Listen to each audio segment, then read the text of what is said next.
Saludos.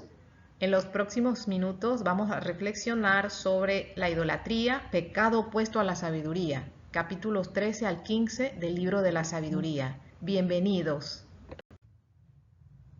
Si buscamos comprender de corazón qué cosa puede significar la sabiduría que nos presenta la Sagrada Escritura, la lectura de un tratado como este sobre la necedad de la idolatría podría resultar uno de los caminos especiales, de hecho lo es, un camino muy especial por el cual el autor sagrado nos orienta hacia un hermoso descubrimiento, la sabiduría como atributo de Dios, pero nos lo quiere enseñar por lo que no es sabiduría.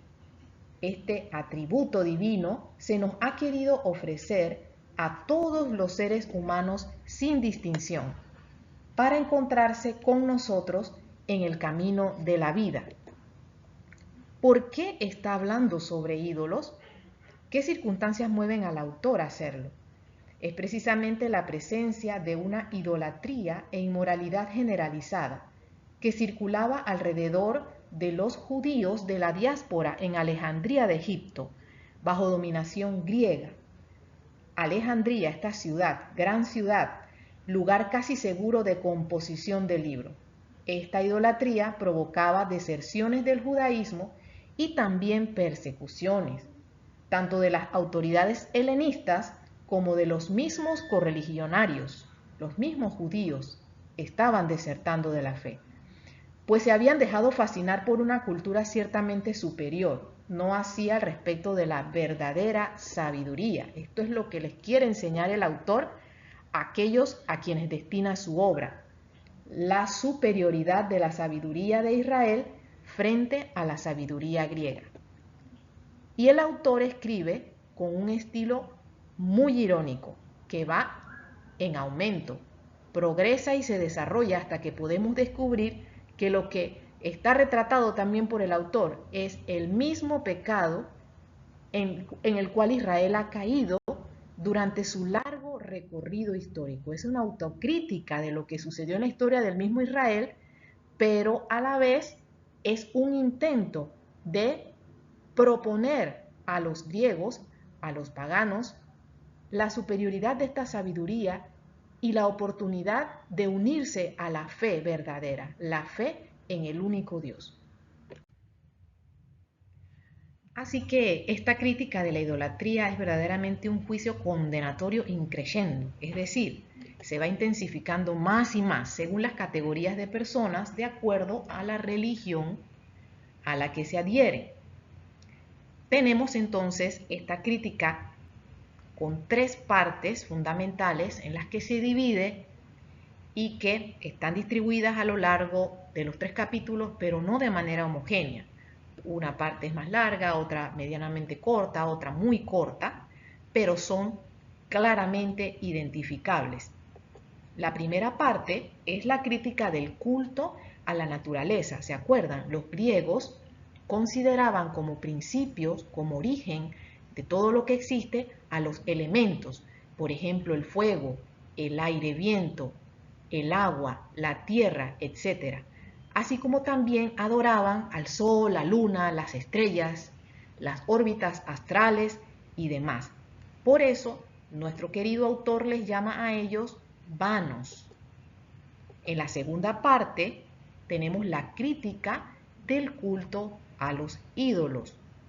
Recordemos que las grandes civilizaciones de la antigüedad daban culto a imágenes hechas de madera, de piedra, de arcilla, de metales, y les adoraban como a verdaderos dioses. Incluso llegaron a adorar al propio emperador, que se declaraba a sí mismo como Dios, como el gran Señor. Para los griegos, Kyrios también.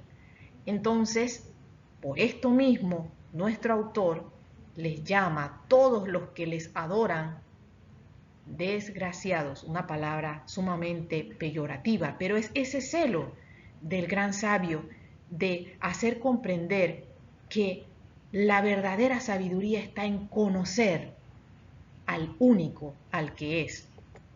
Y la tercera parte de la crítica es la de la solatría de los egipcios, porque los egipcios, además de que adoraban todo lo anteriormente explicado, también adoraban a los animales y a los animales vivos, imagínense. Entonces, como hacen esto, entonces les va a llamar el autor que son los más necios de todos, son los más infelices. Y atención, porque la palabra necio, por ejemplo en mi país, significa una persona que insiste en algo sobre lo cual la persona ante quien insiste no está de acuerdo. Ojo, porque en la Biblia esto significa más que eso. La necedad, ser necio, es ser insensato, ser tonto, ser estúpido, es decir, carecer del principio de discreción e inteligencia. Pero no se utiliza solamente aquí esta palabra, sino que el vocablo es parte tradicional del vocabulario de los libros sapienciales, especialmente en Proverbios y Eclesiastés. Vamos entonces directamente al texto. Hay un texto hermoso, Sabiduría 13, del 1 al 3. Eran naturalmente vanos todos los hombres que ignoraban a Dios y fueron incapaces de conocer al que es, partiendo de las cosas buenas que están a la vista, y no reconocieron al artífice fijándose en sus obras, sino que tuvieron por dioses al fuego, al viento, al aire leve, a las órbitas astrales, al agua impetuosa, a las lumbreras celestes, regidoras del mundo. Si, fascinados por su hermosura, los creyeron dioses, sepan cuánto los aventaja su dueño, pues los creó el autor de la belleza. Así que vemos que de entrada les llama vanos a los que ignoran a Dios, ignorar a Dios. Vano es un vocablo ligado estrechamente a la idolatría en la Biblia griega. Tenemos, por ejemplo, Jeremías 2, 5 y siguientes. Así dice el Señor, ¿qué me vieron de malo sus padres para alejarse de mí de esa manera y ponerse a seguir dioses vanos, hasta convertirse ellos mismos en vanidad? ¿Hay acaso alguna nación que haya cambiado a sus dioses? Y eso que ellos ni siquiera son dioses. En cambio, mi pueblo ha cambiado su gloria por algo totalmente inútil. Dos males ha cometido mi pueblo, me abandonaron a mí, fuente de agua viva, para excavarse cisternas, cisternas agrietadas que no retienen el agua. Así pues, en este trozo de la crítica, el autor está dando a conocer la insensatez, la vanidad sobre todo, de adorar a las criaturas. Los filósofos griegos complicaron el camino de encuentro con el verdadero Dios, el origen de todo, que es una persona, y ese es el que les quiere presentar el autor a los griegos y animar a los judíos a no desertar de la fe. Al preguntarse Pérez Rodríguez ¿por qué no llegaron los filósofos con sus investigaciones al Creador? Responde que seguramente le faltó un corazón humilde y una libertad de espíritu frente a los bienes terrenales necesarios para ver a Dios. San Agustín nos dice también, el cielo y la tierra y el universo entero hablan a los sordos, si Dios mismo por su bondad no habla al corazón del hombre. De nuevo la pregunta, ¿por qué tanta insistencia en la idolatría? Y es que la necedad y la sabiduría habían sido ya personificadas en el libro de los Proverbios, Doña Sabiduría y Doña Necedad, que son las mismas oposiciones que encontramos en Sabiduría. Y es que en Sabiduría 13 al 15, idolatría tiene el mismo significado que necedad. El sabio de nuestro libro está muy preocupado porque, como él mismo señalará, la infidelidad arranca de proyectar ídolos, y su invención trajo la corrupción de la vida. Y también que el culto a los ídolos es principio, causa y fin de todos los males. Por eso el objetivo es exponer a qué conduce la idolatría. Así que por eso hace un fiel retrato de la corrupción de la sociedad pagana de su tiempo, un mundo lleno de tinieblas, sin norte, desórdenes sexuales, mentiras, adulterio, libertinaje, robos, fraudes, calumnias, juramentos en falso, injusticia, caos de sangre y crimen. Lista de los males de una sociedad perdida. Porque cuando se falla en el conocimiento de Dios, se falla en lo esencial y se puede caer fácilmente en estos abominables errores. Porque realmente las criaturas y todo lo fabricado por el ser humano con su ingenio debe elevar hacia el Creador, no separarnos de Él. Fallar en esta misión humana de ir por las criaturas al Creador, entonces es el error más fundamental porque es fallar en la razón primordial de la existencia. Todo esto nos puede hacer reflexionar. ¿Y yo? ¿Cuáles son mis ídolos? El peligro que acechó a nuestros padres en la fe en el pasado nos acecha también a nosotros, quienes podríamos estar adorando ídolos, fabricarlos nosotros, igual que en los tiempos pasados. Son nuestras propias creaciones, los llevamos con nosotros porque con nosotros llevamos el miedo y la inseguridad, actitudes internas que a su vez nos hacen comportarnos con egoísmo y soberbia.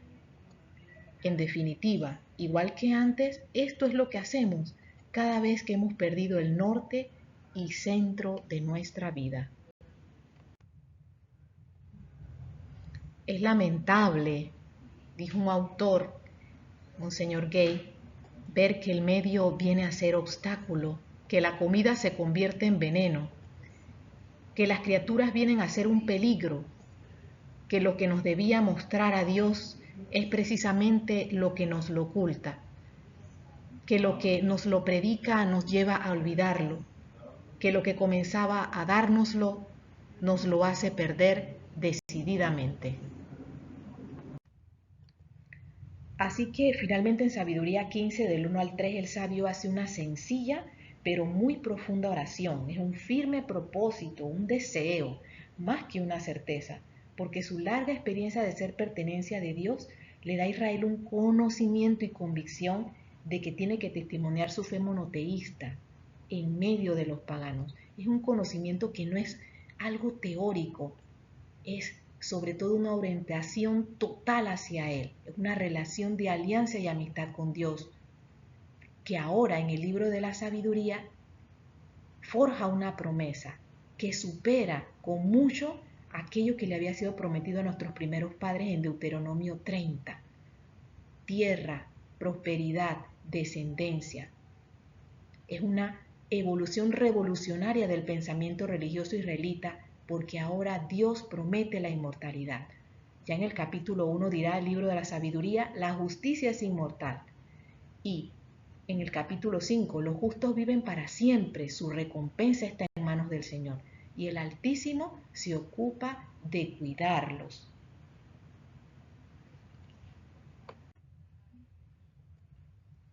El adorar con reverencia al Dios que nos trasciende no rebaja en absoluto la dignidad humana, sino que la ennoblece, porque somos criaturas suyas hechas a su imagen y semejanza.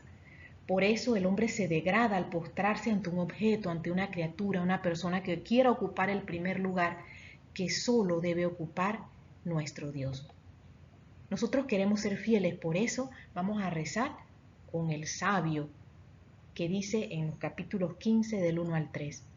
Tú, Dios nuestro, eres bueno y fiel, tienes mucha paciencia y gobiernas el universo con misericordia.